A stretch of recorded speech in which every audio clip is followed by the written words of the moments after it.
Hey, I'm Candie Cooper, and I am a DIY fashion blogger that loves staying on trend and making my own jewelry that's trendy. In this segment, I want to show you how to make this geometric Bohemian style necklace. This thing uses gold, which is so trendy right now, mixes a little bit of leather. It's all your favorite techniques like stringing, opening and closing jump rings to get this really designer look. So let's start by making this tassel pendant piece. We're gonna actually play around with a die cutting tool that cuts fringe. You can have just a straight block of fringe, or the one we're gonna use comes cut at an angle. You're gonna need some leather, and then we'll just hop over onto the die cutting tool. So now, these are magnetic. You wanna make sure that's not gonna scoot around on you. Put the leather, I like to put the nice side face down on top of your die. And then your cutting pad goes on top, and we've got our perfect sandwich, and we're just gonna crank the tool on through. And now when we pull this up, we peel away this perfect piece of fringe. And just like any fringe, it kind of comes stuck at the bottom. You can use your wire cutter, scissors, or whatever, but you wanna pull that apart to get your fringe. So now, we're going to mix it or put it into these little cone pieces that have a loop at the top. You can use these for all kinds of applications, but they're especially great for this leather. So now what I like to do is trim some of the top piece off. We don't need all of that thickness. This is the part that's going to be glued into the finding. And now you want to roll it up starting with the long side first. So we're just going to roll that up. And you might need to play around with length. This will make more sense here in a second. But when we put it into our cone piece, you want to check, like, does that sit in there nice? That's a little snug, so I'm going to trim a little bit away. I'm going to play it extra safe. I like to just trim one piece of fringe off at a time, but I'm going to play it extra safe and trim two. I trim two, and see, I like how that cut comes right up to the edge of my finding. Now, to adhere it into the cone, we're going to use a fast-drying gel formula glue. And so we want to hold that so it's all ready to stick down in there. And then we're just going to squirt some down into the finding. And then just scoot your piece. And I kind of like to pay attention to where everything, how it's gonna sit on the front before I give it that final smush in. You might wanna twist and turn it a little bit, but that's how we make that little tassel piece. Super easy, right? So now, let's bump it up even another notch, and we're gonna grab some pliers and attach it to this bead that has a loop on the end.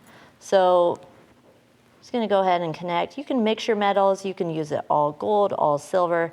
I just happen to grab this bigger gold finding, so I'm gonna mix it back with a gold bead finding. Then when you close your loop, you're gonna have something like this that you can string, which makes it really easy to work into your designs and layering necklaces. You could even thread chain through that bead piece. Okay, now, if you look at the finished piece, you can see I just strung some beads. And then to add a second layer, you could wear these separately or together. I made this leather necklace with these geometric beaded elements. So now I want to kind of show you some tips on how to do that. Okay, so you can see I've gone ahead and strung my pieces up. This is going to look so great with that silver leather look. Just a tip on when you're mixing beads, if you look back here on the back, I grabbed some check glass, some stone beads, a little bit of wood, and then you're going to mix it in with your silver beads. I put in some smaller beads, and then what's really going to take this little pile to the next level is when you mix in these drop geometric components. I was kind of nervous when I first saw that geometrics were going to be so trendy because I love organic shapes. And these beads make it really easy to get that geometric look while I can hold on to my bohemian style. But you'll find these in all different shapes, styles, and it's really just picking ones that suit your own style, which is the best part of making our own jewelry, right? Okay, so now I'm using just some basic 0.018 diameter beading wire. And I've got my strung sections. But now, how do we attach it to the leather? I've gone ahead and I've got some 1.5 diameter leather, and you're gonna just make a bend. Now this is, I'm being a little sneaky here, and I've actually split apart this hammered clasp element, and where it's supposed to attach to the hook, I'm actually gonna put onto the leather. And then you're gonna fold it in half and secure it with some 22 gauge wire.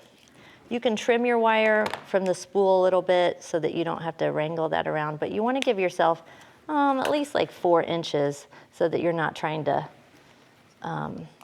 you've got something to hold on to. It's harder when you try to, sometimes you end up shooting yourself in the foot when you're trying to save wire, and really you can't, you don't have anything to hold on to. I'm speaking from experience. And then we're going to use the flush side of our cutters, and we're all set. Now, I probably should have checked to make sure that, that's pretty close, pretty good. You'd think I'd done this before. And then now we want to trim these 2 ends so that they're symmetrical. But you could make a little knot in this. In fact, why don't we? Let's put a little knot right above our loop. It's easier to do this now before we connect our strung beaded section. But that looks really great, gives it a nice finished look. And you could keep this like this, or you can split it in half for the back side and attach your clasp just in the same fashion that we just did. But now I want to talk a little bit about crimping. When you look at your wire spool, it should give you some guidelines on what size crimp bead you need. We're actually going to use a crimp tube, which is right here. But you want to make sure that the number and the size of your diameter of your wire match. You're also going to need some crimping pliers to help secure the crimp to the wire and the beads to the wire. So string on that crimp tube followed by one end of your necklace, and then we're going to thread the tail of wire back through the crimp tube, and you're just going to slide that right up.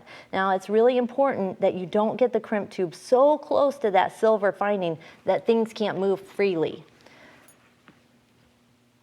So everything looks nice and loose. Now I'm going to put the crimp tube in that macaroni shaped opening.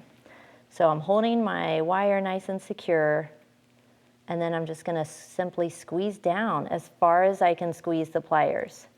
And you see that gives me a nice U shape. Now we're going to turn it 90 degrees and roll that crimp on over. Once you get the hang of this, I've seen people literally become addicted to stringing beads. It's meditative, you know, it's easy, and you know, it's just a great hobby. Then I like to put, once I have that rolled over C shape, I like to put it in the very end and give it one more final smush. And now it's always a good idea to kind of check that crimp, give it a little tug, make sure that it's not going anywhere.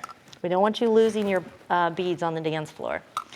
So now, let's go ahead and trim that little tail of wire away. And then slide all of your beads. Let me get some of this out of our way here. I'm just making myself right here at home. This looks like my workbench at home. And then we're going to trim the wire from the spool. I just do that simply to conserve the wire. And then string another crimp tube on. And this is nice too, I didn't mention this, but you know, crimp tubes come in all different colors, but you want to kind of pick one that's going to blend into your piece that you're making. And then you thread that wire right on through the other side. And sometimes even through that first bead. And then we're just going to crimp one more time. It's always good to see things kind of a second time, because we're going to go in the macaroni shape, turn it 90 degrees,